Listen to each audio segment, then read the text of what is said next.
தசரதரின் அரசரசில் ஒரு நாள் ஒரு சிறப்பு விருந்தினர் வந்தார். விஸ்வாமித்திரர் என்ற பிரம்ம ரிஷி. அவர் தசரதரிடம் கூறினார், ராஜா, நாங்கள் யாகம் செய்கிறோம், ஆனால் அரக்கர்கள் அதை கெடுக்கின்றனர். உங்கள் மகன் ராமரையும் லக்ஷ்மணனையும் எனக்கு கொடுங்கள், அவர்கள் என்னுடன் வந்து பாதுகாக்கட்டும். தசரதன் அஞ்சினார். இன்னும் பசுமையான ராமனை வனத்திற்கு அனுப்ப முடியுமா?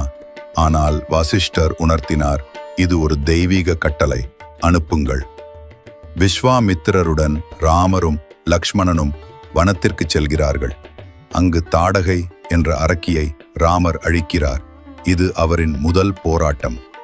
பிறகு முனிவரின் வழிகாட்டுதலுடன் ராமர் பல அற்புதமான ஆயுதங்களை பெறுகிறார். அஸ்திரம் சாஸ்திரம் அனைத்தும்.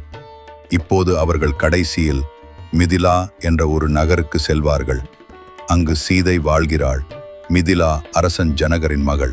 சீதையின் திருமணத்துக்கு ஒரு சிறப்பு போட்டி. சிவபெருமானின் வில்வத்தை எடுத்து எவனாவது இழுத்து முறிக்க வேண்டும். பல மன்னர்கள் முயற்சி செய்தார்கள். யாராலும் வில்வம் எடுக்க முடியவில்லை. ஆனால் ராமர் தன்னம்பிக்கையுடன் சென்றார். அவர் அச்சிறப்பான வில்வத்தை எடுத்தார். அது ஒரு உடம்புக்கு பாதிப்பு இல்லாமல் முறிந்தது.